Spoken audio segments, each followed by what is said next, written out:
Greetings, everybody. Happy to have you guys in here on this Education Friday to talk a little bit about some things that have been coming up in my comments, that have been coming up online, that have been sent to my email. And often, this is the stuff that's not as fun as the creative pursuits. I mean, we're going to get back to that very soon. I've got some very nice episodes coming both on creative methods in digitizing the way we draw and create things, obviously, a little bit also about the tools we wish to do so. I've got something coming up on that. However, today, I'm going to handle something that's a little bit more close to my roots as a commercial embroiderer. However, one that now kind of spills over into the area of the transitional, of the prosumer, of the person who is not only in this for commerce, but maybe has come to the commercial side of this world from other places, maybe from the craft side of this world, maybe from the fiber art side of the world. But in any case, they've been coming to this maybe from a smaller production mindset, including small run production or boutique production, one off production, up to and including any manner of small production gift shop or craft table folks. Because honestly, a lot of the arguments I'm seeing lately about pricing actually have more to do with where people are coming from, production numbers, and people not necessarily understanding that markets differ depending on the size of the shop that you're at and the potentials for value your customers see in different ways of approaching things. So we're starting this off, right? I called this solving pricing problems, digitizing, and patchmaking. But what the actual argument is about is something that you might actually get into even if you're not fully into the 100% commercial only, the kind of world that I was in where we're making logo work, where we're consistently producing large numbers of items, of garments, what have you. Even if you're not in that world where it's large production runs, where it's multi-head embroidery all the time, this is still interesting to you because the actual question often comes down to, truthfully, outsource versus in-house. There's a lot of that going on, which we're going to discuss here shortly. And this is the ultimate underlying question. We're going to return to this several times as we go through today's kind of short show. Uh, why would anyone do X themselves when you can get it cheaper in some other way? So why would you ever in-house something, do something yourself when it can be done more cheaply in some other fashion? Somebody else can do this for you. Why would you ever do anything yourself? And I think there are some arguments there. And here's the thing. I will actually tell you right out of the gate, there's no dirty word about outsourcing. Certainly, you don't have to in-house everything. A lot of shops like the one that I came from that had multiple decoration options, that had in-house art, that had a design group. We had people in for screen printing, for sign making, for embroidery. We had the whole gamut. We had UV printing in-house, all that stuff. In-house places where you get to be a medium size that does everything, you start to take in everything and maybe bring in all the production in-house. And people like that often need to be told, hey, yeah, outsourcing is an option. The thing is, sometimes there are folks who get into this who, for one reason or another, maybe they don't come from the craft side of this thing, maybe they don't actually like the execution side of doing embroidery, print, or whatever there is in the garment space. Obviously, we're going to talk mostly about embroidery today. Those folks see this as a completely money-making venture and don't really have any love for the craft in the middle of it. Sometimes there are folks who really, to my mind, they might have been happier as distributors only, doing sales and just parsing this off to contract decorators, because their answer is almost always, why are we doing this when we could be outsourcing it? And there's a lot of reasons why you might do things differently. So really, I think the problem isn't always about pricing, because what I see people talking about is how much it costs to have processes done, particularly as I'm making this clear as the topic for today, particularly who's doing your digitizing and why. Why would you ever bring it in-house is a lot of the questions I get. And I was an in-house digitizer. It's not surprising that I have a fight for in-house, though at the same time, I believe there's room for both in all different spectrums, or all different parts of this spectrum of decoration and the sizes of shops and the reasons why we're having things done. But also patch production. There's small run patch production, which obviously, I mean, you're looking at the old wall of shame that I have behind me all the time on these shows, and you see lots of little patches here. And that was all done as small run patch production. Those weren't sent off. However, I have engaged many, many emblem companies to make hundreds and thousands of patches as outsourcing. So it's not like there's something against outsourcing. The thing is, there are reasons for these tools to exist and reasons why you might pay for something differently or cost something out differently, or different justifications and presentations for how you would show a customer what things cost, or decide to take costs on yourself as part of the preliminary part of a setup for a job. There are different reasons for this stuff, and these are all tools in our toolbox for honestly doing better work and making more money.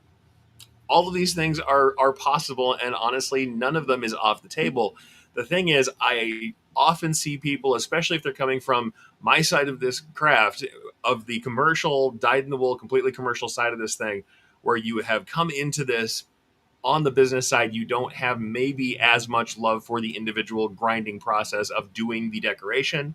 Some of these folks, they will come into a group of people who's trying to learn digitizing, trying to learn stuff, maybe doing things for their own communities where they are involved a little more deeply with everything. And it's not just a commodity in, commodity out kind of process for them.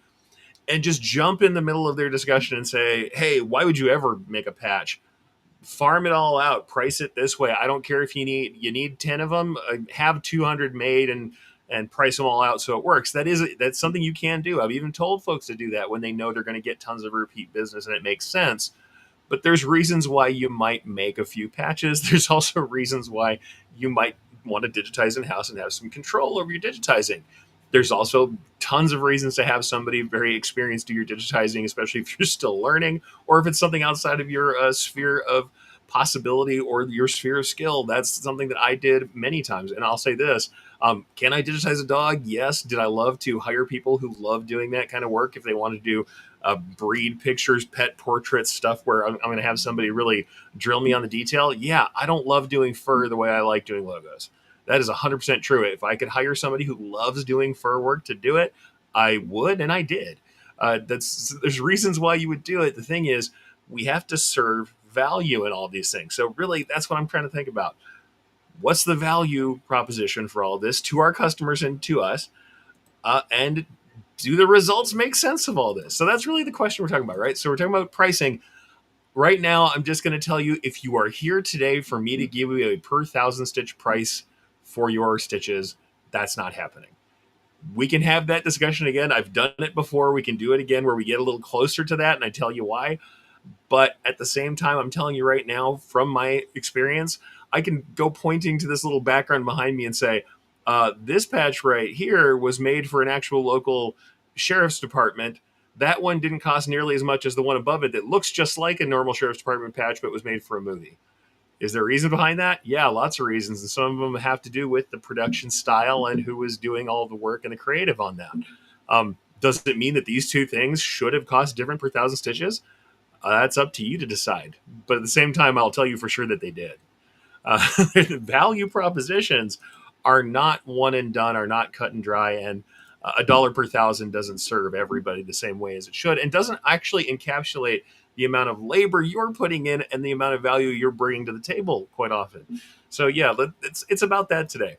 But first, as you guys know, since you guys are here, I have people who are speaking live in the chat. You know, if you're on Replay Squad, you can skip this if you want to, but I like to talk to the people that are here. So I'm going to say hi to the folks that show up, all of you reciprocators who are giving back.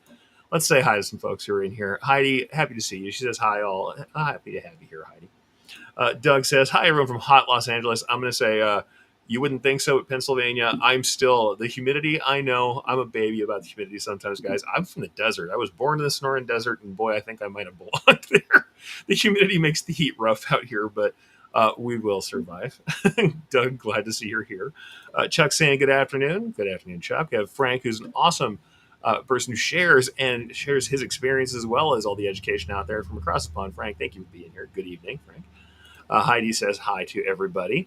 We've got Lisa coming in, my compatriot from Brilliance, who knows a lot about the arguments that go on online in her world of dealing with social stuff for us. Good afternoon and greetings from stormy Colorado. I hope you are holding it together, that the storm doesn't come down right on your head. And then let's see, Ramona says, afternoon, Eric. Glad I could be in here in the background trying to get everything done before the weekend. Yeah, keep the needles moving, keep the stitches processing, keep dropping those points and adjusting those curves. Whatever you do, folks, keep the work going. I'm going to try to keep this one mostly verbal so you can keep working. That's fine. What have I always said? You guys know where I come from. I'm about keeping the needles moving and making some money and making things happen. But that's the thing. There are certainly ways that we can do that differently. People might not expect. Clarita coming in with a comment about the topic already. Love that. Clarita says, "Love doing my own digitizing, but I see places where I might send it off if I don't do that kind of work." Absolutely, there's nothing wrong with that. As a career digitizer, there is nothing wrong with that. Also, if you choose to do your own digitizing, there are good reasons and maybe poor reasons for it. I'm going to bring that up. It's something that I've talked about many, many times, but we're going to actually show you today what I thought we would do. And I'll just tell you guys this ahead of time.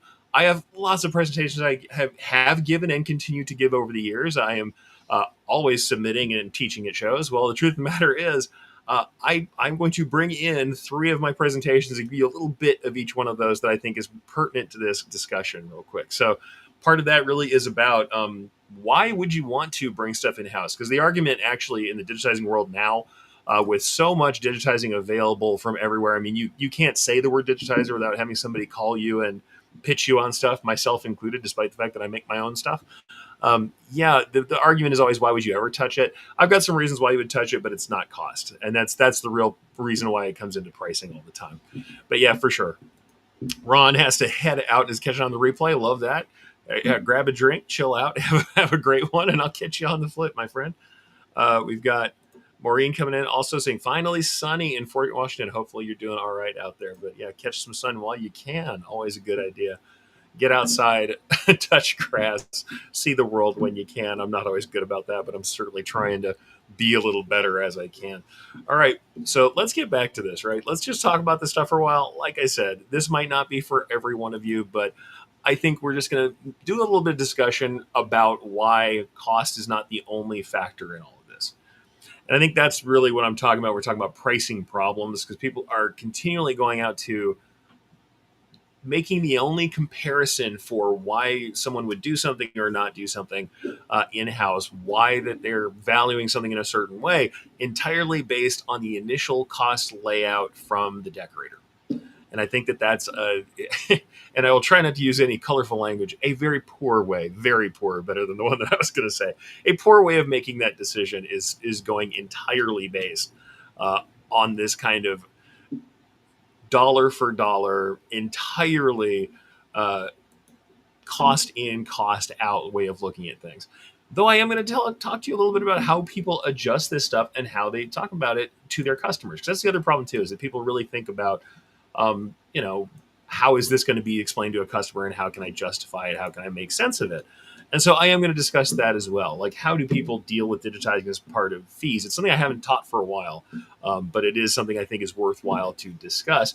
So let's go ahead and jump into that for a second. Even though it's a little off the topic that we discussed so far, I am going to talk a little bit about how people talk to their customers about digitizing fees. And then I'm going to get into why or why not I think in-house digitizing can make sense, where I kind of place that in this discussion about cost, right? So, and there's something about how they talk to customers about it that makes a little bit more sense of why people get into the situation they get into when they're dealing with, trying to present and justify things, can get them into a mindset about what things cost and why that's the most important thing they're dealing with, rather than thinking about ultimate value for themselves and the customer, because value is a lot different than price. There is something very different there, and the results that they actually going to get from this entire process. I mean, there's a lot there, right? And we can talk about the desire for quality digitizing and why it's important to pay people for something that's worthwhile. We can talk about production value in that. But first, let's just go over, presentation and justification. How are we dealing with a customer, and how I think that may feed into this kind of like, why would you ever do this yourself when someone will do it for X dollars? So let's go ahead and grab a screen share here, and let's just start with this. And honestly, like I said, there's a lot of ways we can handle this. This is from a fairly old version of this class, but I thought it was worthwhile. Plus, keeps my head from impinging on the wide format version of these slides. This is dealing with digitizing. This is from a larger pricing and pricing models class that I've taught multiple times, where we talk about kind of how markup is added to garments and things like that. But this is how people deal with digitizing as part of the pricing structure. And I just wanted to go over these three kind of models of how people price, and then discuss a little bit about what I think that means and why sometimes this can affect, I think, how people talk about it with their customers, and why they might turn out to start going kind of scraping the bottom of the barrel to get the lowest cost for their digitizing and not thinking about value as well. But first, this is what we call like dealing with digitizing, file ownership, and then revealing fees. These are just kind of things that we can talk about because part of this entire discussion is when people want to step out of this process and kind of make the digitizing a separate product that's outsourced, but then kind of transparently outsourced to a customer. This can kind of lead into this whole pricing scheme. But yeah, the thoughts are the concepts are passing it on, using it as a loss leader, and then dividing it over garments. So amortizing it over the entire string of garments you're going to digitize, or you're going to embroider. That the digitizing will be spread out as far as a cost. So let's just kind of go over this real quickly. Pros and cons on each one of these methods, and we'll talk about it. Some people, when they're dealing with digitizing, outsourced digitizing is not in-house digitizing usually. Here's the concept here.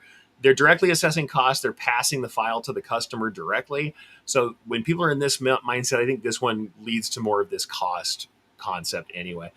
Pros and cons. The good thing they can do if they want to for themselves, at least this is the pro that I constantly see people kind of define for themselves. They can add some markup. They also like to pass on the file. These folks who do this particular way don't want to fight over files or try and get like lock in with the customer. They're like, hey, I subcontract this out. I tell the customer I'm subcontracting this out. I can add a markup. And also, honestly, I'm going to tell you that if you do this work, no matter how you decide to reveal it or not reveal it, there probably should be markup because you're going to be doing a lot of communication with a digitizer and likely prepping art for a digitizer to make sure these things work out. But yeah, there's less fear of that lock in. They just want to pass it along and they don't want to deal with it. They're like, my digitizing guide costs this. This is what you're going to get from me, or here's what the service costs, and they're going to calculate that out. It's very easy to calculate. They're not worried about how long something takes because they've got to usually have a cut and dry cost from a digitizer. Most often it's going to be just a flat cost they're going to get. Cons on this one, there's some time lost in prep from communications back and forth. Yeah, there's still the amount of digitizing things take. Most guys are 24 hours these days overseas, so you're probably going to be fine. They're going to have a giant, cadre of dudes in one space, and dudes is equal opportunity here. Guys know that I use the general neutral term "dude" to mean everybody, but that's maybe a little coastal of me. I don't know, but yeah, there are digitizers aplenty that they're going to farm this stuff out to in their grouping, and they're going to have people do it pretty quickly. But and there's no barriers to bargain shopping with this, though. The thing is, if you do have a customer who's savvy, they might want to go out and get their own digitizing done, and now you're dealing with whoever they're dealing with. So there can be some cons there. The second type of process some people like to employ is using it as a loss leader. In this case, they just waive the costs. Now, this could be whether or not they do the digitizing themselves, certainly, but a lot of this is about outsourcing. They waive the costs and the file stays in-house. Pros for them, they're going to retain ownership. They're not likely to give up files when they're doing this. They can have kind of no argument over a setup fee fight because they just don't list it. It's not part of it. They are going to calculate it themselves and they're going to deal with it in some way, but they're not revealing this to the customer. So the customer's not even aware of this necessarily. They just know that it has to be done, or they maybe know about time involved with that. And they figure there's an enticement to return. There is some vendor lock-in where the customer is going to be able to come back to them. So this is about why they may do this. They just waive the costs. And the thing is, they can also, if they want to reveal it, they can tell a customer, here's an additional value for me is that I waive the cost of digitizing as part of the thing.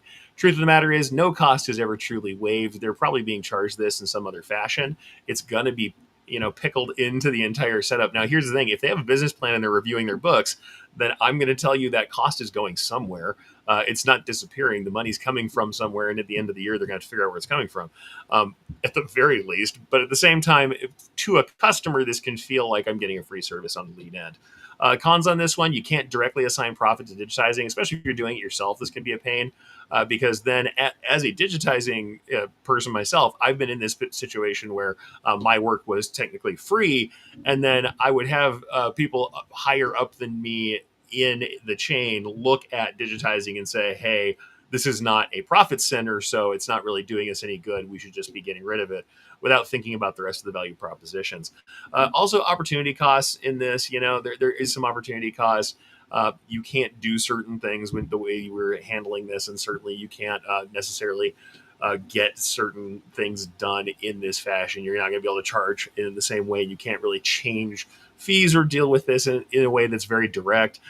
Also, initial orders and small orders might be at a loss. You may literally, if you have a customer who's doing this thing or they're sampling ahead of time, it's very hard to have somebody do a smaller sample order unless you're just giving them trust. You're just doing this as a marketing exercise and you've vetted them well enough to handle this. If you have this as a listed part of your company's uh, business that you are directly, this is your policy that you don't do this, then you're going to be more likely to be at a loss doing a loss leader program. Um, the last and least of these that I don't see nearly as much is that sometimes people will amortize the cost by upping the pre-garment price. And this is something where they do have a cost involved, or they do explain that it's there and they waive it. But really what they do is just say, hey, this is what this block of garments costs. Next time I can then take that down, or there'll be a discount, but we amortize it over the thing. So there's no visible setup fee. We just tell them, hey, your first order, this is what happens because you have a setup. Each garment costs this, and especially I've seen this done as accounting for clubs and events, and it includes your digitizing fees. And then down the road, they say, hey, now the digitizing fee is gone. It reduces the cost of your garments or what have you. Or they don't do that at all. They can also choose not to show this to the customer. It's all internal, this dividing by garment. And what they end up doing instead is just saying, hey, on my first order, I'm just going to bake this in. But then that becomes the price from here on out. And it's just extra butter on this thing. This is icing on the cake for me down to the next order that comes around, though that can deal with people who are bargain shopping. It might skew your quote. So that's one of the cons here. It can skew the quote comparison between you and someone else, where they literally just look at a line item and say, here's a decorated X garment. And if I go somewhere else, their decorated X garment is cheaper, even though they do have a setup fee. And you might be overall even. They may look at that and say, oh, this guy has a one-time setup fee, and yeah, we're even right now, but then down the road, I know that I don't have to pay that setup fee.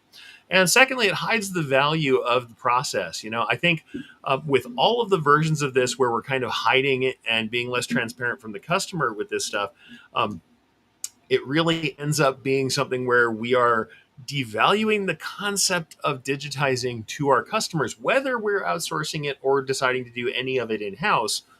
We have made digitizing either a complete non-entity. We don't talk about it. It doesn't exist, and we don't really describe it. Or we describe it as a setup fee, and then it really doesn't have the same punch as what digitizing does. It doesn't really explain anything that's happening. Or you end up where if you have amortized the cost or spread it out or done something else to kind of hide that cost, then they may not have the same amount of value. You may not be able to explain when there is something that's just beyond the pale.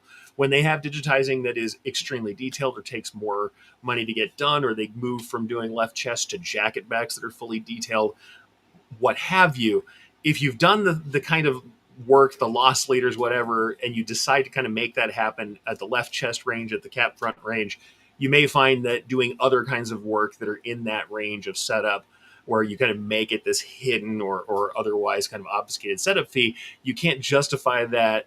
The other things that are beyond that, it's harder for you to justify. Or even if you do lay it out and say, up to this size is free, but then everything past that is more, there is still this kind of hey, can't you waive it? Hey, is that really necessary? Is there some way we can work out to go back to this, other method? I think being a little more upfront is worthwhile for this process. And it really kind of just depends, right? It just depends on what you're doing. The thing is, most of the fees people are charging are outrageously small for this.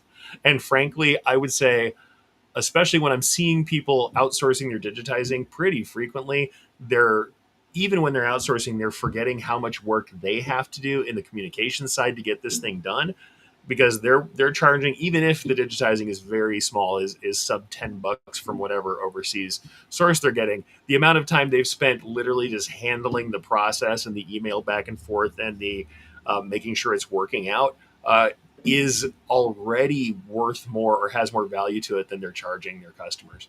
So it's kind of a double whammy. We've devalued it by thinking that the overseas prices are reasonable for digitizing. It also means that when we do need to have an artisan do something either in-house or in the States or wherever we are, where we do have to talk to somebody back and forth and really get it to work, if that doesn't happen with whatever source they're using currently, or when we aren't happy with quality, execution, timing, what have you, it becomes harder for us to justify that digitizing sometimes back at home. But there are different arguments to be had for that for sure. So let's go ahead and grab some commentary from this in between here, and then we'll see what's going on. First, Clarita says, never thought about spreading cost per garment. Yeah, it's like I said, it's not something that's all that common. I have seen it done before, especially when you're doing stuff, like I said, the team sports stuff is more likely that I've seen some people do it. Like I said, not all of these are things that I was doing in my shop so much as over the course of helping people price, working on e-commerce, and teaching. Certainly, I've seen all these methods described to me and had people help me or ask me for help in kind of sorting out how they were going to present these things and show me, hey, this is what they currently do and what their customers expect. And part of that sometimes is this cost per garment kind of spread thing, especially when they have something that's kind of egregious where, yeah, we've got a fair number of garments out there and the team are paying for the pieces individually. We're collecting money for each individual garment.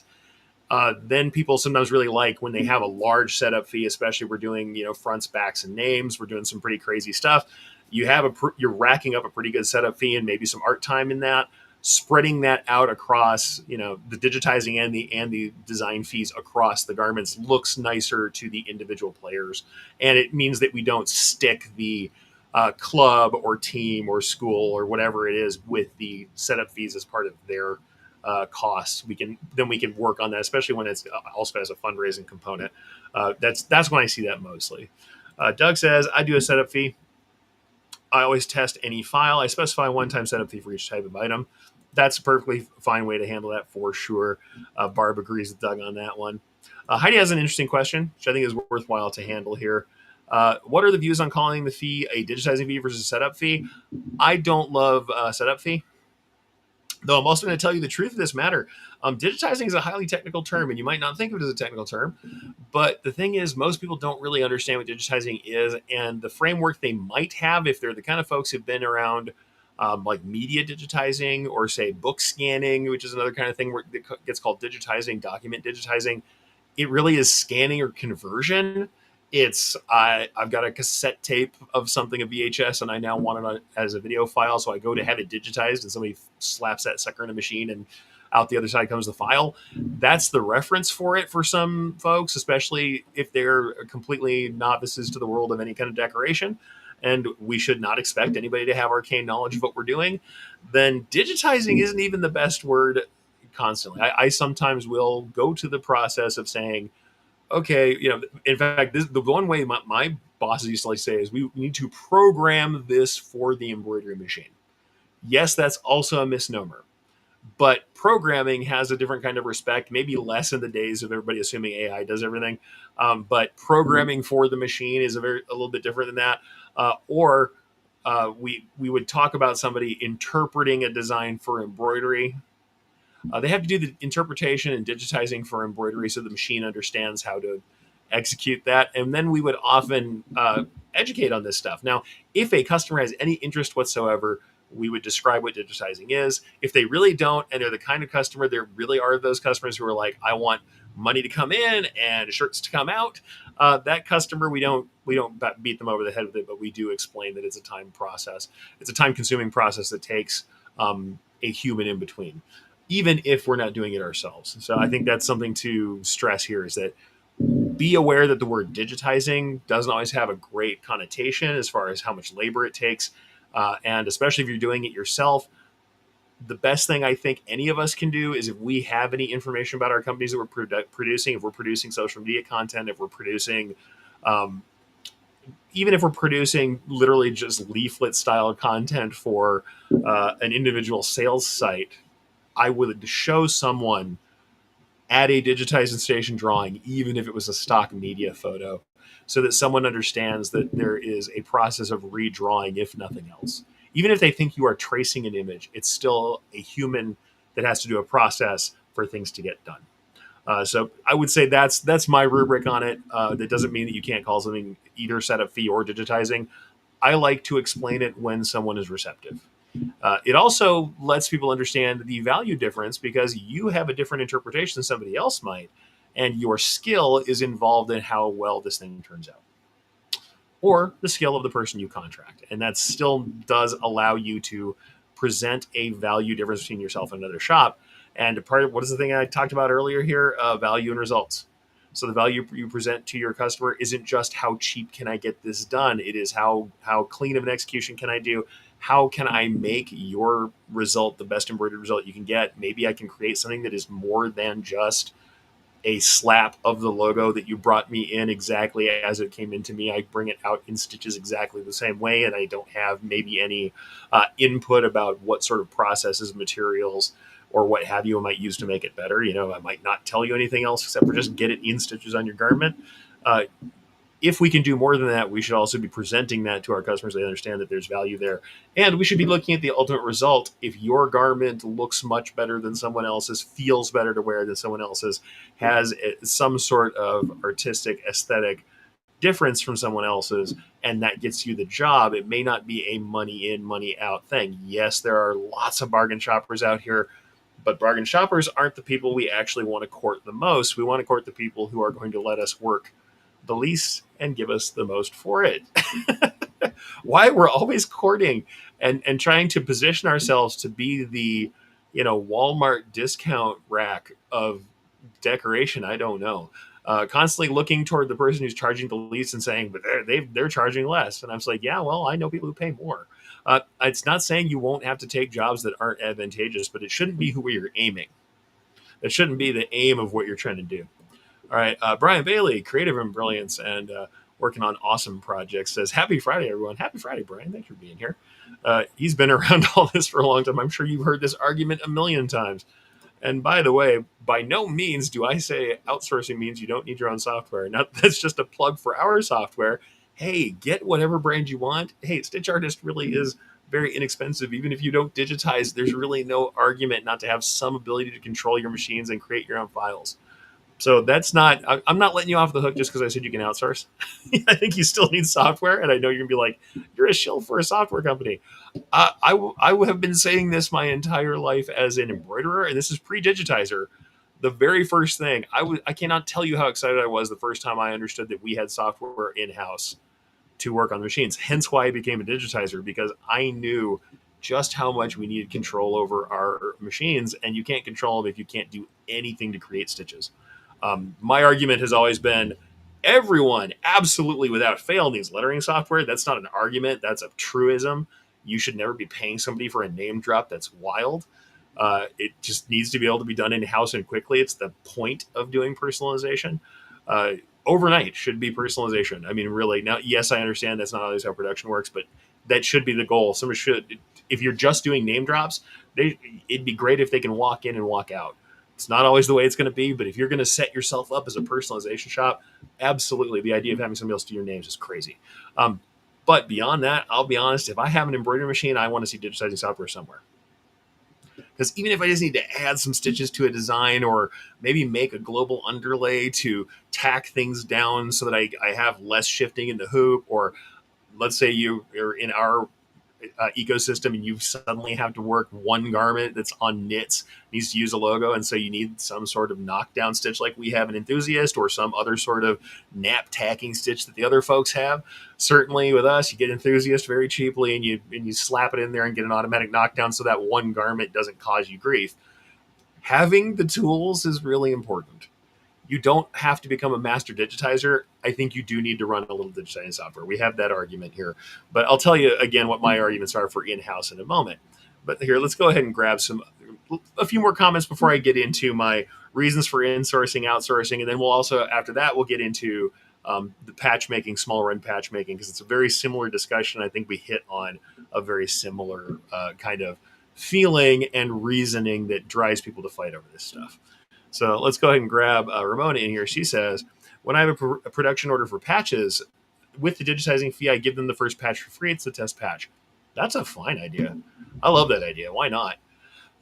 Considering that you're going to be testing anyway, and if you don't need to test, keep that test as like a strike off to prove other pieces against.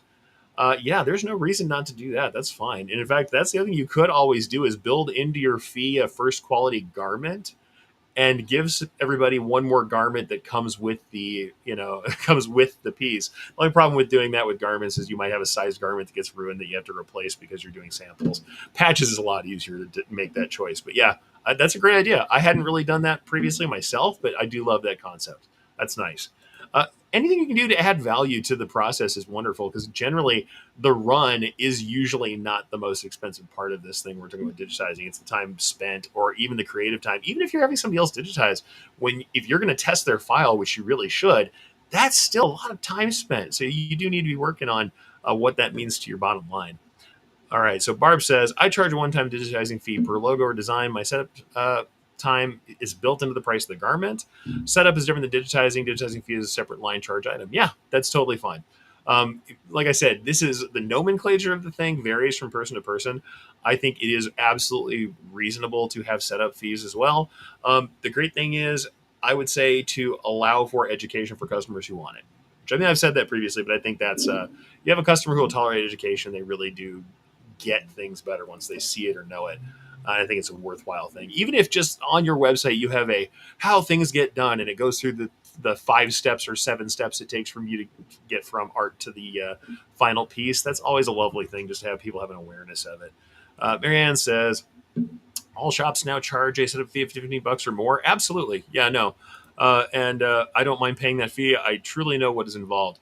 Frankly, I've never digitized for less than about $100, but I mean, that's a different era. But I am going to say, yeah, we digitized in-house and our left chests were $100. I was like, what that was. You had like a $90 digitizing fee or so. And I know everybody's going to cry and scream and say it's $15 from Etsy or from their overseas person. I would say, okay, not a problem. I'm just telling you what's possible. What I'll say is this.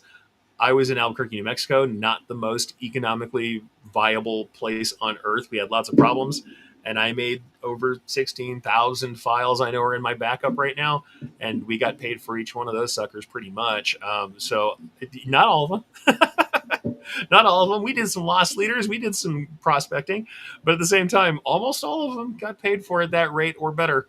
So I'm going to tell you that jacket backs and full fronts were more, and that still continued on until I left and beyond. So it really is about how you present it, how people value your shop and your results, and who you're courting and how you're making that work. Now, don't get me wrong. Every time I tell somebody that, they freak out and talk about how much it was.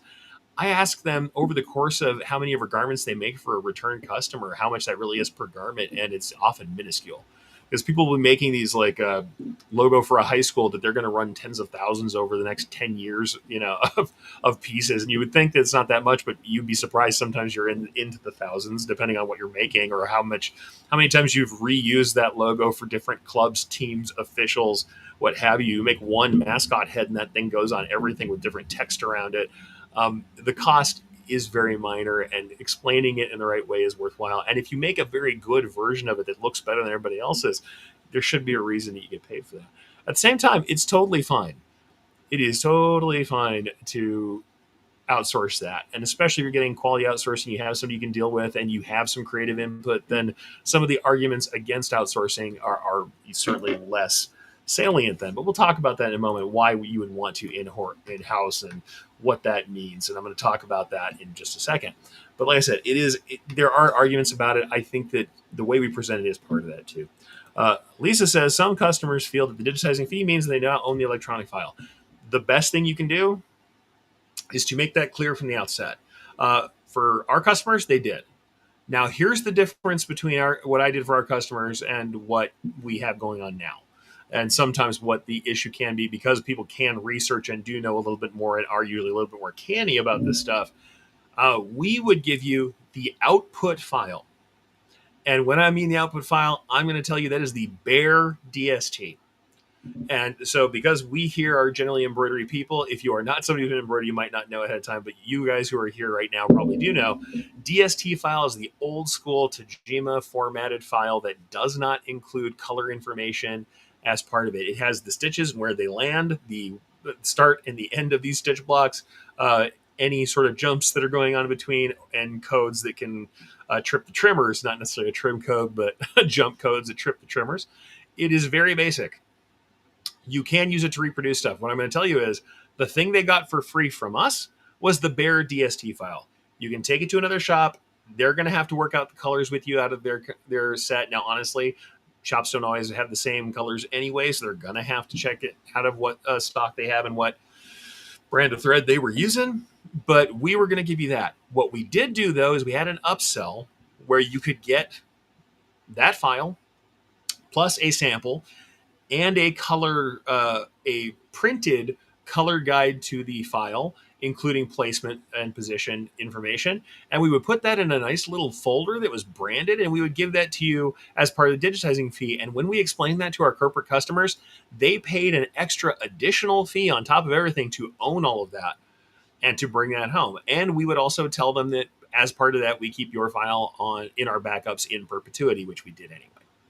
But we did do that and make that part of an overall service that we were providing them, and we made it into a product. Now, the thing we did not do is give them their working files. So you were not, if you were in Brilliance, you would not be getting the .be file that is the native file to Brilliance. You'd be getting the DST. If you were in Wilcom, you're not getting the .emb file. You were not going to get something that would allow you to make edits or change text or anything like that.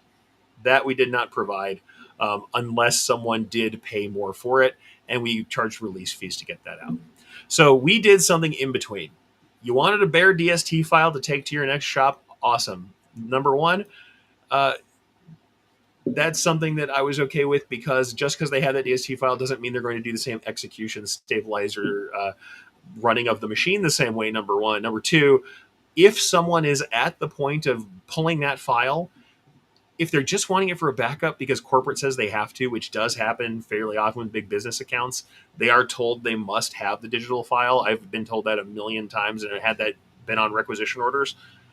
Then that's one thing. The other thing is, if they're doing it because their cousin has a machine and they're going to get their cousin to run everything, or that they've got a friend who's in the business, nothing you do to make it harder for them is going to ingratiate them to you or make them more likely to come back.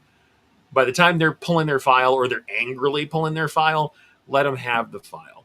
The likelihood is you being a decent human being and treating them decently on the way out, even if they're already in that grumpy mood with that stuff, is more likely to get them to come back to you at some point or provide more value, and at least they won't have a lot to say about you on the other end.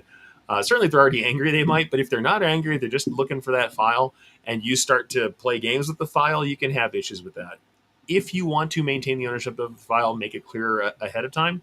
And also, that's a good reason, if you're going to give files, or you're going to give files away without a charge involved, if you are going to just put that in as a loss leader, that can be the asterisk on the loss leader, especially, is that when we do that, just to let you know, the setup files and all materials are property of the decorator, not property that you have. Now, I just don't like that method for myself.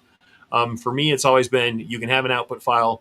Anything more than that, where it takes me to prepare you a file that has all your colors and everything listed on it and has essentially my research into your logo as part of it, now there's a release fee for that too, because it takes literal time for us to prepare that and get that communicable in a way that the person down the road can handle it. And then also, if we're talking about the final, or the working file being out to the next guy, well, that allows them to make edits based on your file.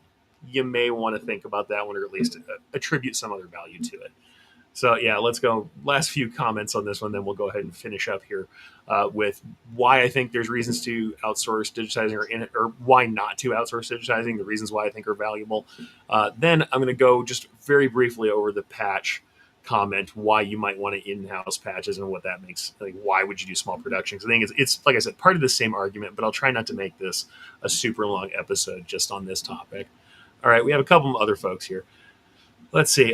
Barb says, I have a different idea of what a setup fee is. I think of it more of a type of hooping, tote versus pocket bag, but all using the same logo design. Sure. No, setup fees can be any of that. And it can also be things like special testing or materials, things like that. There have been material fees where somebody wants something very specific done that requires us to do, over-the-top material placement or multimedia or stuff like that, where we increase the decoration costs through some variety of setup fee. That's just something that can happen. Certainly, for real. And then Doug says, I think using setup fee makes the ownership of the file not such an issue. Sure. You can certainly play it like that. The only thing I will say about that is people will sometimes balk at the setup fee, and they don't if they don't know what it is or the time that it takes. But you never know. And then we have Ramona who says, I have clients who really don't care to do names even. So with that $5 fee to digitize, hey, if they want to do that, they are welcome to do that. I'm glad for you guys to let Ramona have that money. At least let one of my friends do that for you if you don't want to do names. I'm just going to say, for real, I have a hard time with the concept of it's like having a hammer and not knowing how to hold it. You know, having a hammer in your hand and then having to call somebody over to knock a nail into the wall. It just feels so wrong to me to not be able to do the very basic versions of what we need to do to customize. And especially because if there is a day, and I'm not going to say it's Ramona, it's not Ramona. Ramona is always on time and everything's great for Ramona. This is not about her. If like I have had trouble because we did have outsourcing that was done, especially when I was finally we got to a point which I certainly could not do every logo that came in the house. Everything that was coming in that was not going to get done by me, especially when I was taking on the more artistic, more creative, more out there stuff that had to get done, the larger produce, the larger designs, the stuff that took more creative development. When I'm taking that stuff on and we had the average garden variety logo come in, we might outsource that, especially toward the end of my time digitizing in house. There were times when the digitizer couldn't get back to me real quick, and I cannot imagine like if I had a big order hanging up over like a misspelled word in our text, or if I had a really big order held up because they added 5 more names and it's for an event tomorrow. Oh man, I would have a hard time not being able to do that digitizing for the names myself. I'm just going to say that's just the truth. Yeah, I just that's one where I have an argument to make on that one. I think everybody should be able to digitize names. That is just something to do. What I will say is, if you don't want to do names yourself, by all means, call Ramona. I hear she does them for $5. At the same time, I'm going to implore you to not only call Ramona when you're not feeling like doing it, but do have the ability to drop some names in house. Hey, still do that. And that's one of the things I always say. Use the outsourcing as a mix, right? And we're going to talk about that right now. Use the outsourcing as part of the mix, right? What can in-house just do for you? And as Ramona says here, and I'll go ahead and just because this is funny, she says, "I got you covered." For sure. I know lots of lovely digitizers who I would love to have that business from you guys if you want to do that. But yeah, I would just say this: you can still do that. You can have somebody else even do your names if you don't want to do them yourself. But I would still then get their same software in the fonts that you need the most, and just have them in house because for that one time where the customer needs you to be a superhero and get something done today, boy, is it ever worth it. And you can generally charge them additional fees for doing things on a quick turn. And frankly, you can make it worth your while. Not to mention, when you are the superhero, they look at you differently. They value you differently, so that the next time they want to do a regular order, they feel a certain gratitude and a desire to come back to you. But let's talk about in-house digitizing really quickly and what it can do for you. Because I do have some arguments from some of my some of my other pieces. Like I said, there's some stuff I want to talk about, and evaluating expectations is from this entire session. The session was about in-house and outsourcing digitizing solutions. It's a session I haven't taught for a bit, but something I may need to bring back out. Um, we're going to talk about the first section here. What can in-house digitizing do for you? And here's the first thing. I am going to say this. There are some people who try to bring in in-house digitizing because they think that they don't want to pay for digitizing.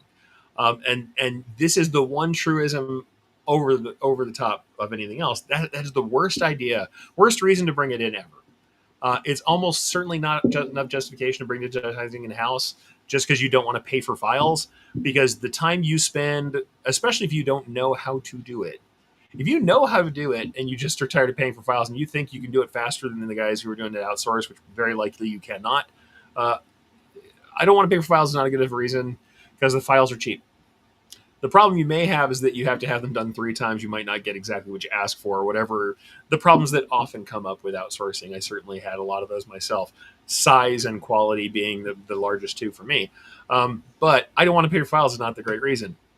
You could certainly embroider without bringing digitizing in-house. But there are some very good reasons. I'm going to give you some better reasons why you want to do it. But the other thing I am going to say is, though I love to talk about in-house digitizing and digitizing myself, You can totally outsource. You can bring it into the mix. You never have to go all the way to in-house or all the way to outsource. Any place you're at can be valid as long as it's providing value to your customer. And honestly, in a business sense, as long as you are making it pay for you. You can and should learn to digitize while still outsourcing your work if you've got an embroidery machine that needs needles moving. There's so many people who have embroidery shops and they decide to take on digitizing, and then they want to just like divest themselves of the outsourcing, or they're feel guilty about outsourcing while they're learning or what have you. I'm like, no, get the software in, keep doing what you're doing. Hey, learn from the files that are coming into you, learn how they work, watch the machines run and see what the differences are, and digitize while you're going. Nothing to be feeling bad about that. Absolutely worthwhile. You know what I mean? It is absolutely worthwhile.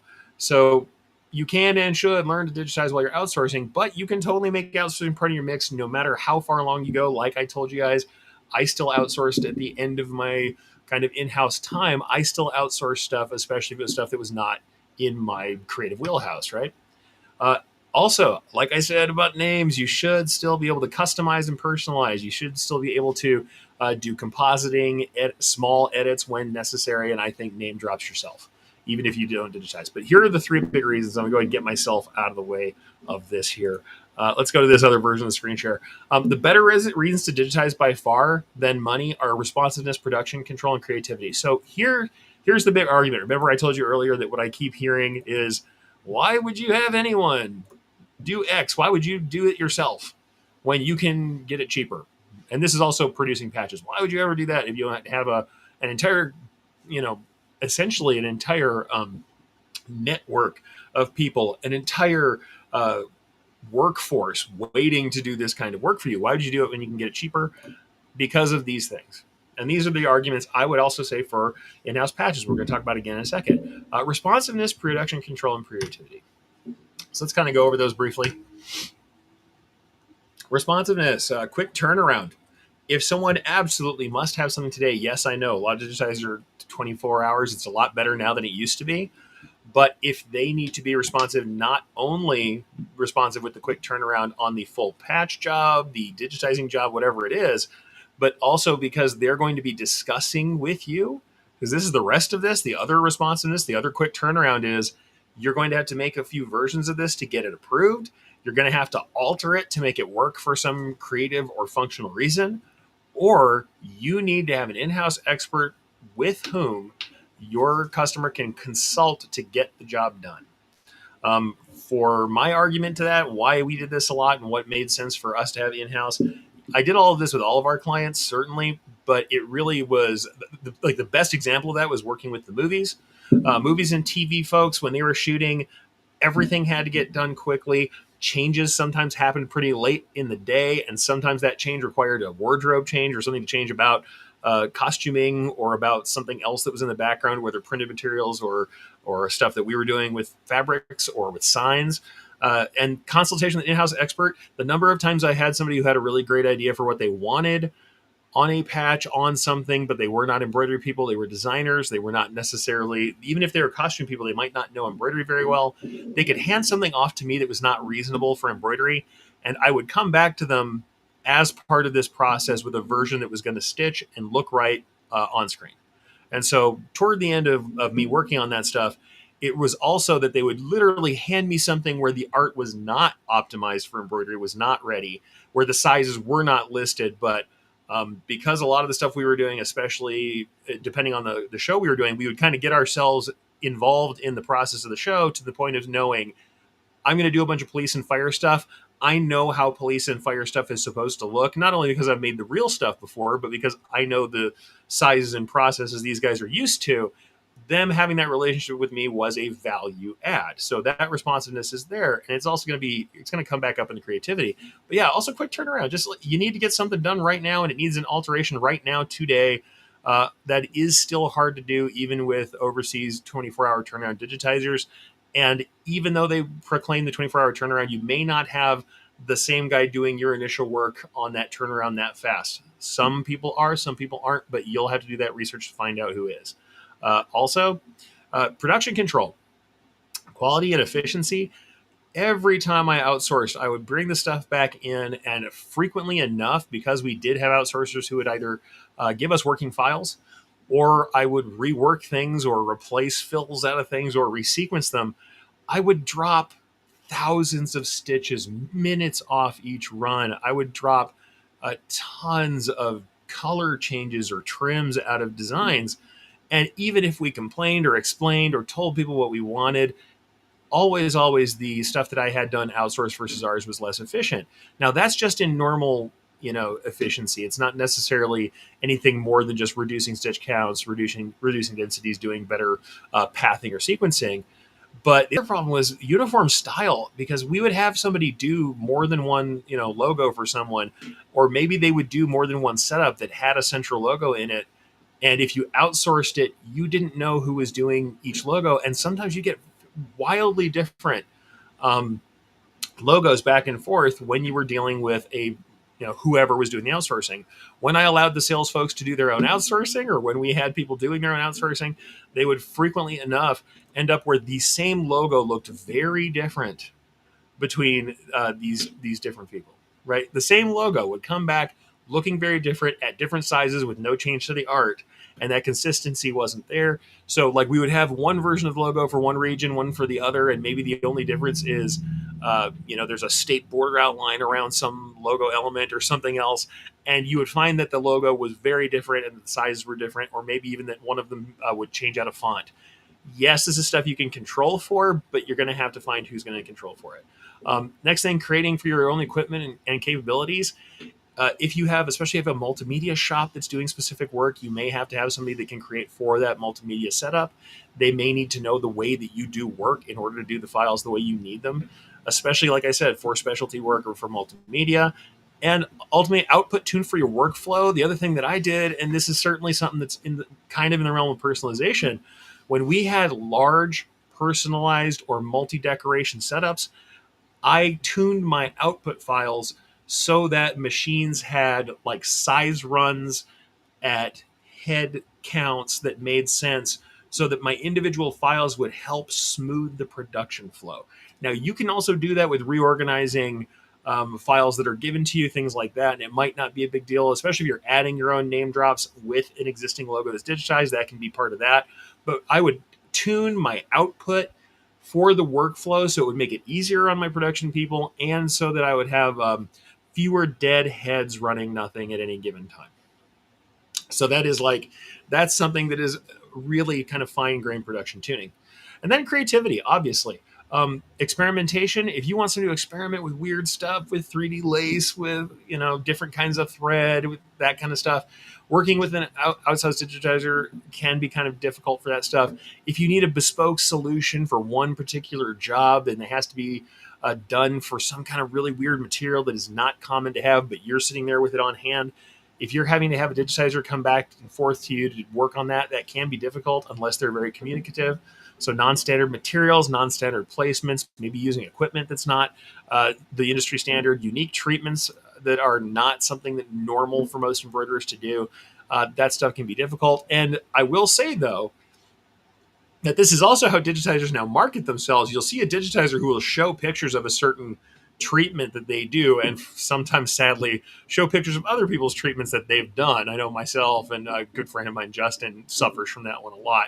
I do less now because less of my commercial work is current right now. But they will have taken some piece that they're sharing that's out in the magazines or something and share it and say, look, I can do this kind of textured 3D work, or I can do this kind of 3D lace work, or whatever it is that they're doing, and say, okay, I can do that kind of work. So if you want this kind of work, come to me for it.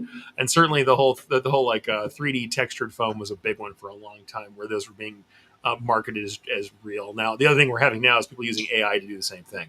But if you actually want to develop a real, honest to goodness, unique embroidered treatment, or to use a material, maybe a thick thread, maybe different kinds of applique, maybe combined sublimation or some other multimedia, maybe you want to add rhinestones to the sucker, not all of these things are very known to all digitizers, and really they are keyed to do maybe two thicknesses of thread, all polyester, and to just kick it all out at the size that it'll work for the art they present. And I'm going to be honest with you and say that that's not all digitizers, but many times you're going to get larger versions of logos than you might expect, because they're going to just stick that sucker at what they think is going to run best and just hand it off to you unless you're very specific about all the things you want.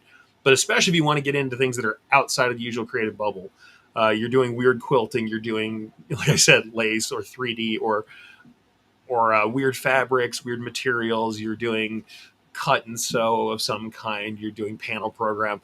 These things are all outside of the purview of the random digitizer you find on Etsy, especially the Fiverr digitizer you're going to use, and you may or may not get back what you want. Any of these reasons. So, responsiveness, production control, creativity, those are good reasons to handle digitizing differently, and certainly reasons why you might want to take it in house. Like I said, people are going to say, well, that's expensive. Why would you do that? Well, if you're developing for clients that are willing to pay the money, that's why. Because it's about value. What value is being presented by you to the customer? What value is required by the customer to use you for a job, and results. And part of that result is also not undervaluing what you're doing, not charging too little for things that are more difficult, not taking on jobs just because you can, and undervaluing them because you want to keep the lights on. Certainly, sometimes we're going to do that stuff. Certainly, there are times where if you are in desperation, I'm not telling you to turn down a job that is going to literally keep your lights on.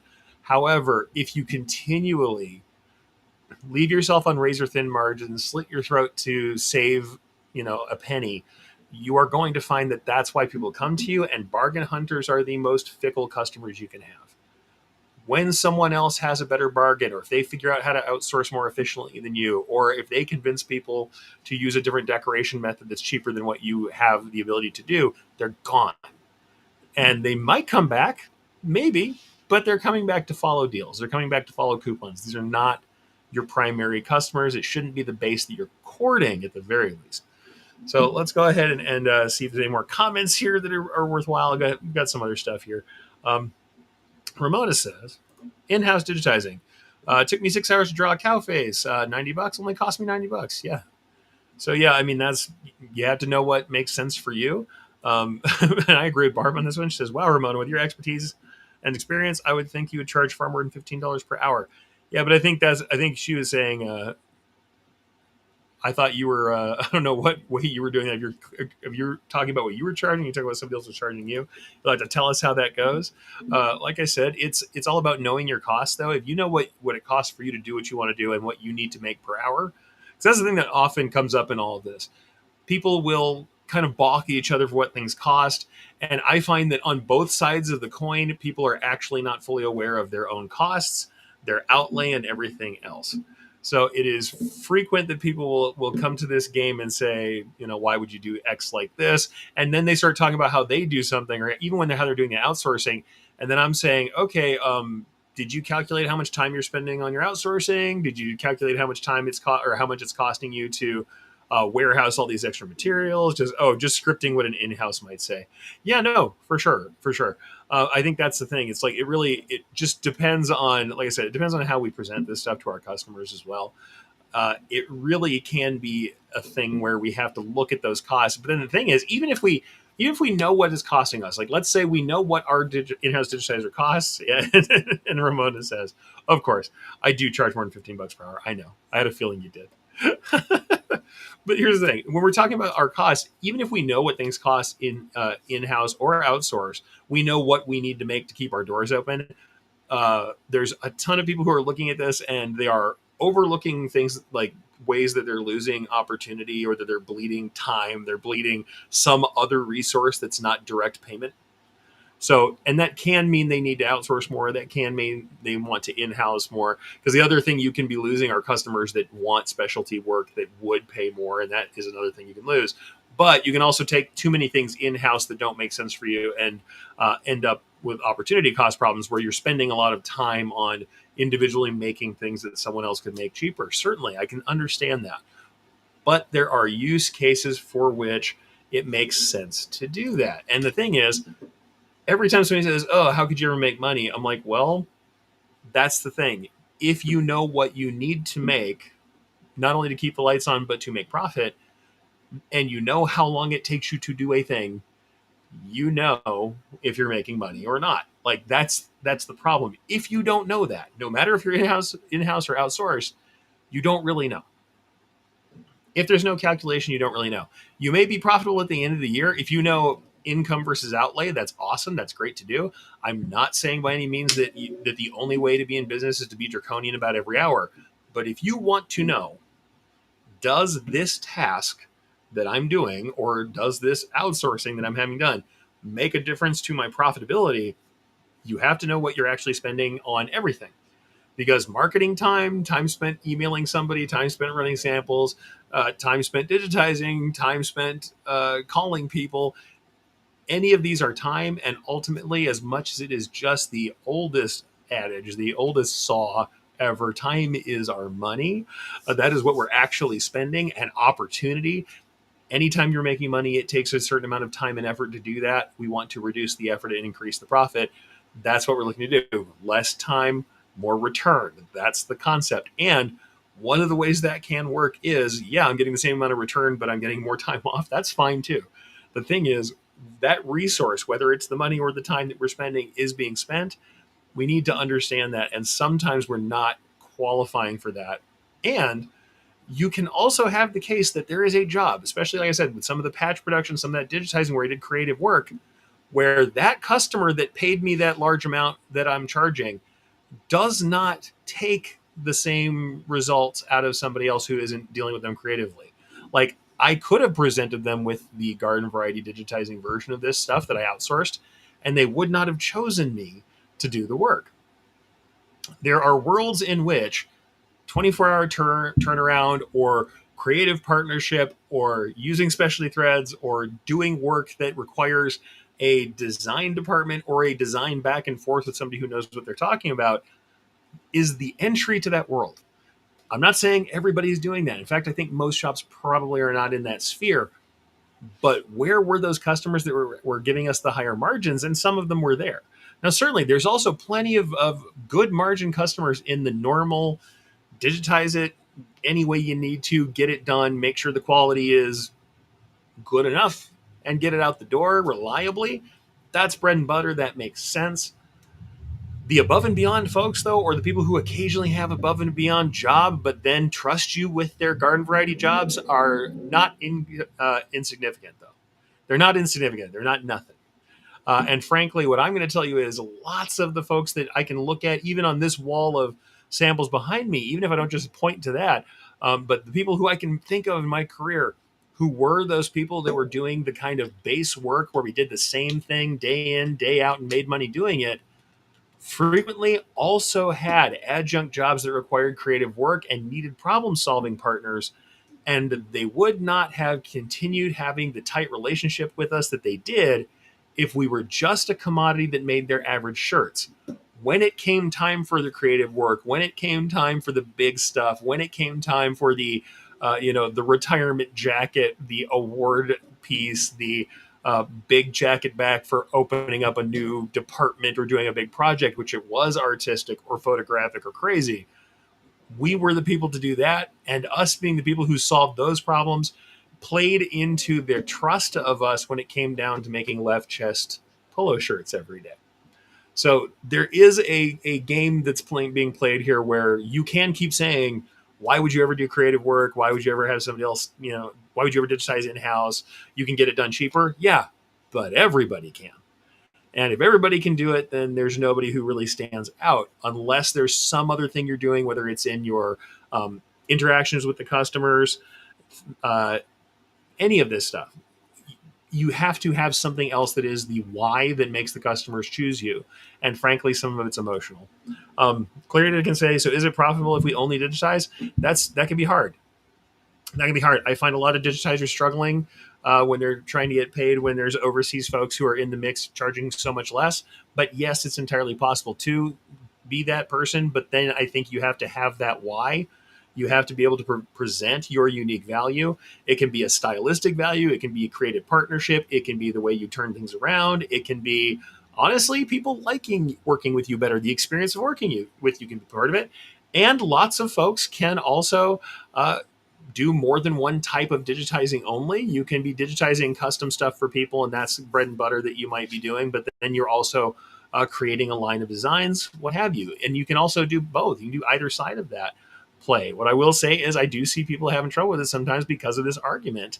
What I will say is if you continue to cultivate the creative side of this thing, if you cultivate creative partnerships, if you present yourself as a solution person, not just a digitizer, it can certainly help. And being someone who helps people with the execution and with the creative thinking required to get from their concept to their final product makes a big difference. Ramona says, by the way, just to say so, she's a digitizer. I do okay. You can. I will say this. Certainly, there are places for all of this to happen. It is not going to be magic. Hanging out your shingle and saying, I do the work is not enough. That's the honest truth. There was a period of time where digitizing was so arcane and digitizing systems so expensive that just saying you did it was enough that someone would use you in the States.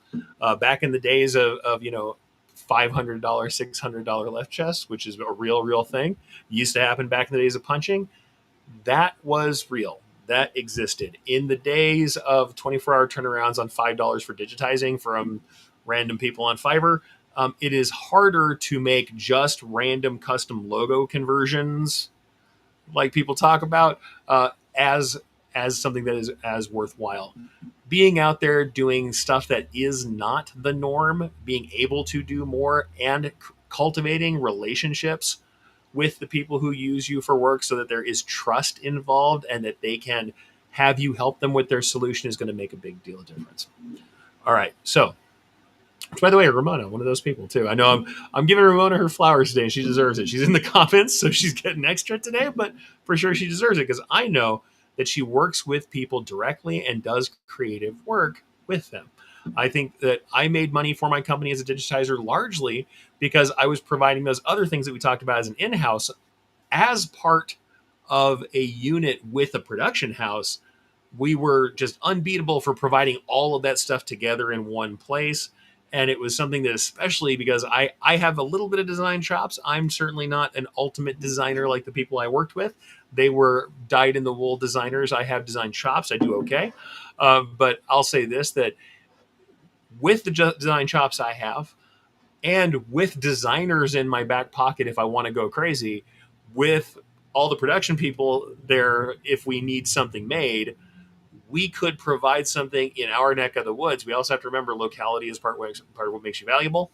That was just fairly unbeatable. It's something there where I was like, there's not too many people who can do what we do in the scale that we can do it and provide those answers and have the information handy that people need. We became creative partners to lots of folks, and we developed programs with them. We'd help them develop brands. We helped them develop e-commerce sites. All of that was part of it. And honestly, the in-house digitizing played into the ability to make that happen. But you have to know how to cultivate it.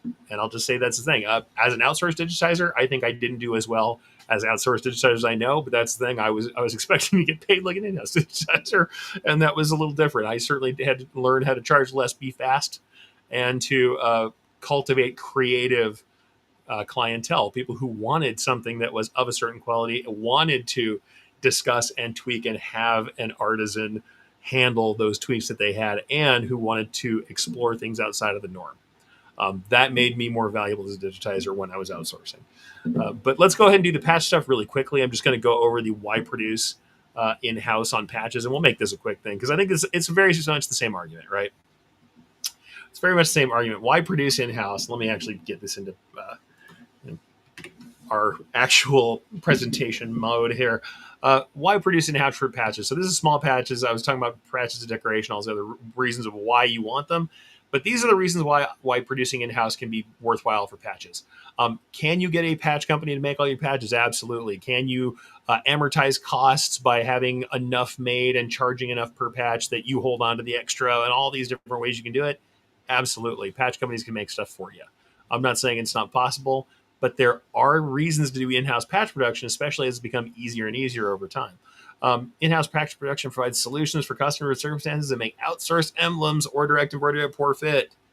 So why do it? Quick turnarounds. Again, event shortages or late additions. Being able to add patches to a garment immediately or having patches on hand that you can provide people for events is really interesting as an additional patch source or additional reason to sell patches. Stock issues. Timing and selection of stock. If the selection is not there or the stock is not there at the right time, and you can get local garments or the people have their own garments and want to add patches to them, that can be a way for you to mobilize patches quickly when stock fails or when there are stocking issues in the world. Creative development and sampling. It's very easy to do sampling in house, even if you are going to have them produced outside. So even with that, you may have clientele who want to see full in the thread reproductions before we get to the final versions. And in that case, you need to learn how to make small run patches as a kind of proof of concept, if nothing else, especially when you're doing things like creative lines or you're doing e-commerce or stuff where you're developing a line that's going to be sold and you need to be able to produce something for maybe initial photography or for in general for producing this for a presentation. So why produce in-house as well? Low volume. Certainly there are volume limits. The limits are getting lower and lower with a lot of these companies, but it's certainly not as low as they need to be for things like individual customization. In the case of the patches here, they're actually sublimated patches, but what you're going to notice, I've done this with embroidery as well, not as often. Sublimation, much easier to handle this stuff. Um, each one of these patches, despite being mostly the same, and these are for Zozobra. So this was for the City of Santa Fe Zozobra event. Each one of these patches, there were small groups, sometimes down to one patch, had an individual icon that was next to the main art left in kind of the lower right quadrant. And we'll see that these individual patches, and sometimes they also had a legend on them where the top, in fact, that one that says City of Santa Fe at the top, where that top curved text was different on each one of the patches. This is something that really is more digital printing, but it is still kind of the same concept with patch making in-house. If each one of your patches has a name on it or some other emblem or something, or we have small divisions, let's say we have a ton of patches of one type, but we have individual icons for a small group in each one. Like, let's say we have an overarching group, but then there's a bunch of little divisions inside that group, and sometimes down to 5 or 6 people in each one of these divisions, or a couple people for each division. You might have to then add that decoration at the end for each of those people. If you have any level of that kind of customization happening or name dropping, then in-house is a great way to handle that. So high customization, personalization, specialty materials, treatments, colors. There is just a limit to what those patch companies make. It is far more broad now, so this is less of a reason to some degree now, but there are still treatments that they aren't going to be able to do or that aren't possible with the technologies that they're using sometimes. Certainly, if we're talking about like faux marrowing versus marrowing, where you might be able to put a void in a faux marrowed patch, but you can't have a hole in the middle of a patch that's being marrowed over because overlock machines don't do that. Um, there are treatments that can be done in-house that you might not get outsourced.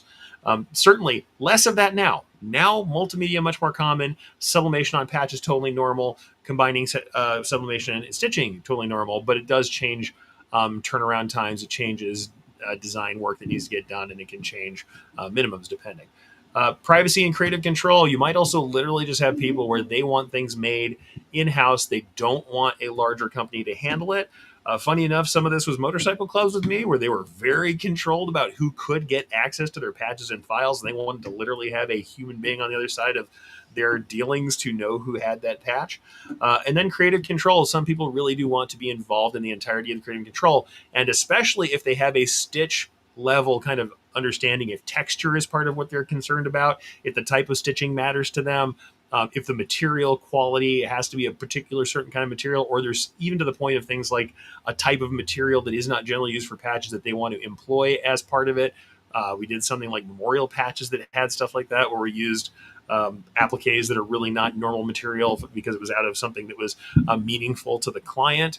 There are reasons why you might produce things in-house that are like that, or they just want a different kind of material that's not being offered, or a different kind of thread type that's not being offered by the larger patch companies. This can happen. This can exist. Why embroidered edge? Whether that's a faux marrow style edge, an overlock edge, like the patch overlock edge that is like a faux overlock the way we have in our patch artist program or Stitch Artist 3 from Embrilliance. We do that automatically and do generation of corners. That's really something you don't see in other softwares. But you can also do embroidered edge, where we're talking about satin edge, like we're seeing here in this patch that I did, this Navy SEAL patch. You can produce them in the hoop. little manual finishing or edging skill is required, and you don't have to have any other equipment. You don't have to run a marrow machine if you don't want to. So embroidered edge patches are sometimes the way to handle that. And like you see in this one, we've got little voids and small insets and shapes that aren't great for a marrow machine. Can you see a marrowed version of something like this? Yes. Would the inside of the trident probably be filled with the patch material or blacked out with thread? Probably. Very much like I did at the bottom side of the anchor. But in this case, it was cool enough, and it made sense to separate out the tines on that trident, and it was actually a really cool look, and it allowed the background of the garment to show through, and it was really cool. But like I said, this is something that is different depending on what people desire, right? Shapes that can be difficult or impossible to do with a mirror machine are simple to execute in the hoop. And you may also, hey, have a one-off. This one was literally a one-off that we got paid quite a lot to do. Despite it being a simple patch, it was something that, we got paid a fair amount to do the top and bottom rockers on this piece and the piece in the center. And one-offs are just something you're not usually going to get, or big jacket patches like this from your big providers. Uh, like I said, why also do the embroidered edge? Because the new tools and methods allow embroidered edge patches to look like authentic mirrored emblems. Like I said, this is what you're seeing over here on the police department patch that's down here. It's a sample patch that I made from Brilliance. That is the edge from Patch Artist or from Stitch Artist 3. And there are other folks who are making their versions of motif-based embroidered edges that look like overlock or marrowing that you can get as stock designs. With that rise of these kind of tools, it makes a lot more sense to do it in-house, even if someone wants the look of traditional patches.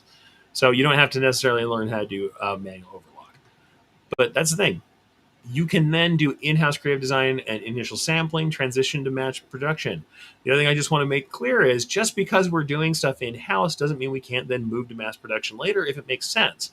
And that's what I did here. This sample was literally produced on a little single needle home machine and then eventually became a thousands of patches order for a company. So the thing I'm going to tell you about, though, is some of the reasons why we did patches in-house, even if we eventually went to outsourcing, because we would get a certain level of control that the customers wanted. If you look at the piece that I just showed you, this is the piece from Habitica that I often show. The customer wanted something different to do with that logo. They didn't want just a big fill inside of this piece. And so if you want something that's not just a big fill inside of there and you want the carving like I do, sometimes you have to send a sample like this out and show it to the emblem companies, because when I would send things out like this for them to do the work, even after they looked at my sample, sometimes I'd get it back and they wouldn't use the stitching that I recommended, or they would take the thing and redigitize it flat with big flat fills in it, because that's the way they do the digitizing out there. And so that creative control was lost. But doing even a little bit of it in-house, being able to make my own in-house samples, meant that I had something I could physically produce and show to the final people doing it, even when we did outsource, and have them reproduce that stuff the way that I needed them to reproduce it. So there's, like I said, this is not a zero-sum game where it's either do everything in-house or do everything outsource. It's not, there's no need to necessarily jump entirely into one side or the other. But I think that this question that I keep seeing is like, all right, why would you do something when you can get it cheaper? There's tons of reasons. And generally it's about providing a value that is going to be enticing to a customer. Not every customer wants a commodity version of their logo, of their art. And not every producer out there in the contract world is ready to give you the kind of service it's going to require to pull every customer. By and large, are most customers who want a regular left chest design on a shirt, a regular hat design, are they going to be satisfied with the work you get out of an average digitizer? Probably. But let's just say I know enough from my years of education to know that people are constantly pushing for enhancements in detail, better texture, smaller text. There's a constant stream of people asking how to get this stuff, or looking at the embroidery that they're getting back from outsourcing and asking, is this normal? Because it doesn't look like I expected it to. There's enough to understand that sometimes you need additional creative control, sometimes you need additional technical know-how, and sometimes what is produced by the lowest common denominator isn't enough. And the other thing I'm going to say about this is, even if you're going to outsource forever and you're intending not to do most of your work, getting a real on the ground understanding of what embroidery should look like, how it works, benefits greatly from doing some work or being a party to that kind of work yourself. Doesn't mean you have to learn to be a digitizer. Having software on hand, trying to digitize something, seeing what that takes, and definitely at the very least understanding all the forces that are involved in embroidery, understanding how thread works, and knowing enough about how digitizing software works to communicate with a digitizer, all critical to me. Those are all critical things. But when we're talking about pricing this stuff and we're talking about solving pricing problems, part of the issue really, we are always talking about this, how do we get it cheaper, when we're not really saying how do we present it to a customer? Like, how do we present and justify this to a customer so that they understand the value and that the final result is that they are happy to pay enough for us to actually make money on this deal? If we're not presenting the value and we're not showing the difference between the kind of work that is the common denominator and the kind of work we can do, it's also just a marketing problem. It's a messaging problem. We are not telling people what is possible, and we're not showing people how what we do is valuable. If they think of us as a commodity, it's also because we're not presenting anything different. And to some degree, if we're not showing work that doesn't go beyond the level of commodity to some degree, um, we are doing ourselves a disservice, right? Even if you're outsourcing, we should still be endeavoring to take on or produce work that is impressive, that brings people in, that catches their eye. And we should be trying to work with the kinds of people, even in the outsourcing realm, because they exist, who are into the creative conversation, who are willing to take things to the level they need to go, who are communicative, who are willing to listen to us, ask for things, who will also explain back to us, work with us about what we need. And yes, that is more work on the digitizer side. Yes, that probably means you're paying the digitizer more, but that's a person who's going to explain to you the why of things, who's going to help you with alternate solutions when you provide them with a piece of art that's not really well suited to what you've asked for, and the kind of person with whom you as a decorator would grow. That's a person that's going to help you grow, that's going to teach you, that's going to make things better. And I think that's really a valuable thing to do. By no means do I think you should come to every discussion and want to get somebody in the teeth and punch them in the nose and say, get right with understanding what I'm worth. No, that's not what I'm saying. What I'm saying is come to it with your love of the thing that we do, your love of stitches, your stitch consciousness, your understanding of this thing, and be like, this is what I do. And it's pretty neat, but here's the effort I put in and why that matters. And here's a cool thing we did. No, it's not what you're doing. Or maybe if you want something like that, it costs a little bit more, but this is why I think it's worthwhile. And this is why my other customer liked it. Don't get me wrong. You will have customers just look at that and go, oh, that's pretty cool. Can I get the normal thing that doesn't cost that much? That's going to happen. But you're also going to have customers who you had no idea had higher ceilings than you expected, who, if they knew they could get more, would want it. And those people, if they're not offered the option, have no chance to buy that from you. And especially when I hear people who are like, man, I'm getting bored with the job because I'm not doing any creative work. It's all boring. It's whatever. I'm like, have you offered anybody the cool work? Have you offered anybody the kind of work you want to do and told them what it costs? You may not get any takers, but I will absolutely tell you for sure, if you don't offer it, you'll definitely not get any takers. You might not get any takers because somebody, might not come to you for it. But if you don't put it in front of them, they definitely can't buy it. So, like I said, it's worthwhile to think about. If you guys want to have more of the discussion about how you break even, how you look at your numbers, how to analyze things and figure out what you actually want to charge per hour, and how you charge out a job, that's cool. I will do that with you sometimes. I've done that before. I find it to be a little cold, and most people will do that. And most small business coaches can tell you that, whether they do embroidery or not. Certainly, my numbers will be a little easier to get a hold of because I know what embroidery is. But at the same time, it's just that part of it is such a it's so divorced sometimes from our concept of value, and it really needs to come together. We need to realize that this question of value and how we present ourselves is absolutely part of it. There is no collectible out there that is worth what people are paying for it. If you guys are aware of the stuff like Labubu dolls or blind box stuff or trading cards or any of the crap that is out there, and pardon me for saying crap, but it's all plastic and paper and the same stuff somebody else could print or mold or create. if they wanted to, if they had time. None of that is based on their material value. It is based on cultural zeitgeist. It is based on a sense of perception of value. It's based on its adjacency to people who are desirable, to lifestyles that are desirable. None of it is about the plastic or paper or thread that it's made out of. And if we can look at that and say, wow, people are paying a whole lot for X thing right now because they value it, then we understand inherently that value is something that's slightly decoupled from labor. Things are worth what you can get someone to pay for them. And it does, sometimes that sounds pretty cynical, but that also means that people are going to exchange with you based on the value they can perceive and that you present to them. And if you cannot or will not present that value, then nothing is worth anything. And ultimately, everything should just be a commodity. But we're doing something creative that means something to people, that represents what they're into, the companies they work at, the places they live in, the clubs they belong to, the places they spend their time, the political ventures that they think are valuable, the way they want the world to look. We can value that higher and work with that. And really, we should anyway. I'll take the last couple of comments here. Clarita, thank you very much. Clarita says, one day I'll meet you and Lisa. I love listening to your information. Love that. Thank you for listening. Thank you for being here. And thank you for stitching. Clarita also said, neat patches. I'm glad you like them. Doug says, I have a document that starts out with not all embroidery is the same. Yeah, absolutely.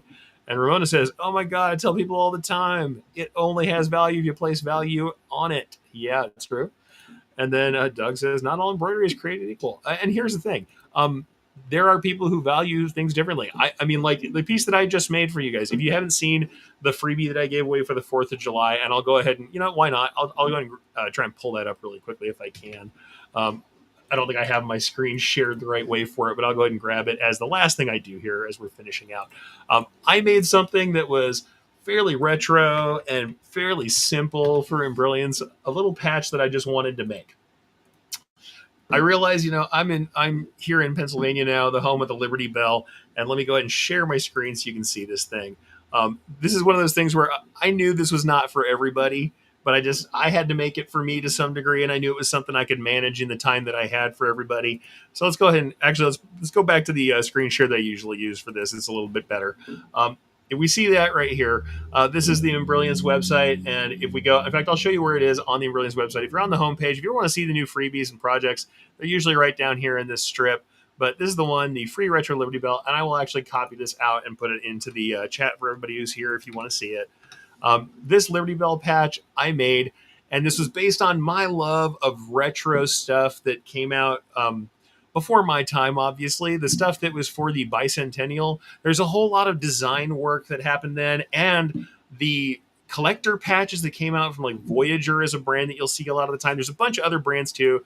There was a whole period of time, and maybe you were alive and aware and had your head in the game for this, where there are these collector patches for states and places and all these national parks, stuff like that. And I'll go ahead and show you that I really love these retro styles. But when you look at this, is this embroidery good embroidery from these old school patches from the 70s? The left one is from Voyager. The right one is from somebody else. Oh, looks like somebody bought the Ace band bundle right there. If we look right there, this embroidery, it's not great.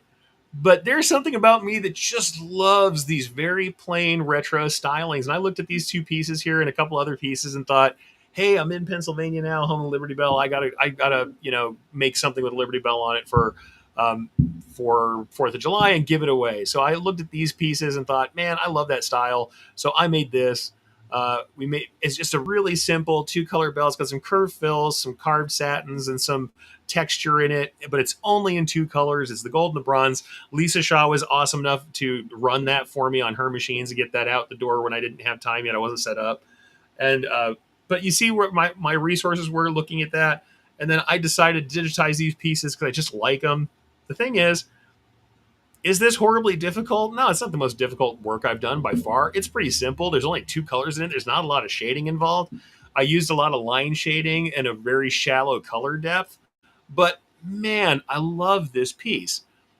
But I value this piece higher than pieces with way more colors in them, than with other types of looks that were more impressive, that are harder to do, that have specialty threads, that use multimedia, because I have a certain fondness and love for this style of embroidery and all of those collector vintage patches, which I've done a whole episode about. And you guys can tell I really do love these vintage patches. It's something that I really enjoy.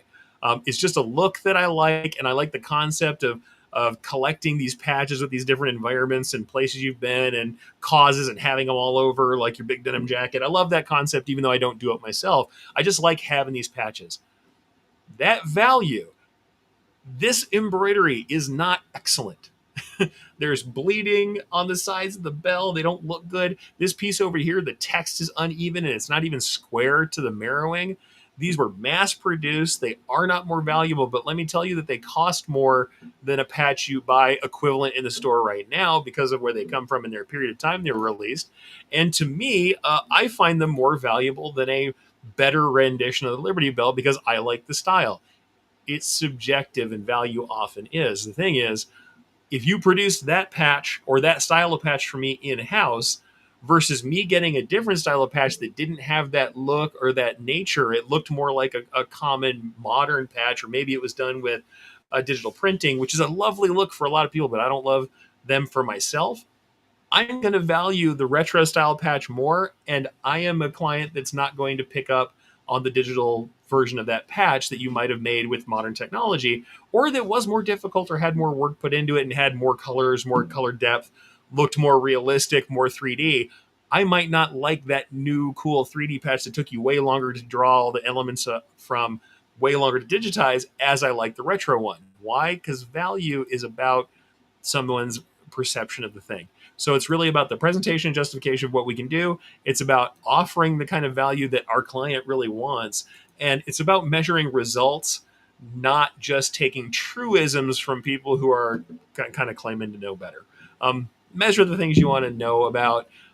Look at the client's individual desires and needs when you're doing the first pricing. Be clear about what you are worth, and use outsourcing and in-house work where they make sense for you and where they have the highest value and highest return for you. All right, folks. With that, like I said, we'll be back onto digitizing and digitizing adjacent stuff next week. I've got some really interesting things to talk about in the realm of input technology. So, people have been asking me a lot about tablets and screens and different input devices. It's something I've talked about before, but there's some new stuff I wanted to talk about in that realm that I'm going to discuss with you a little bit. And certainly, we've had some more desire for me to go through yet again, and I know I've done it before, but to really break down some shading and gradients again, and to break down detail work and maybe talk about and even show more of that. So that's probably coming up too soon. I think we'll probably do the input device stuff come next week because I think it's a little interesting and we're seeing a lot of sales in that area right around now. But I think it's worthwhile that we'll talk about both of those. So thank you very much for being here. Thank you for joining me for the Educational Friday. And by all means, take a minute to realize what your value is. Think about your unique value, the things that about you are different that you could present to a customer, and don't be shy to share that kind of work that you want to do. All right, folks, stitch something, enjoy your time doing it, and I can't wait to see you again.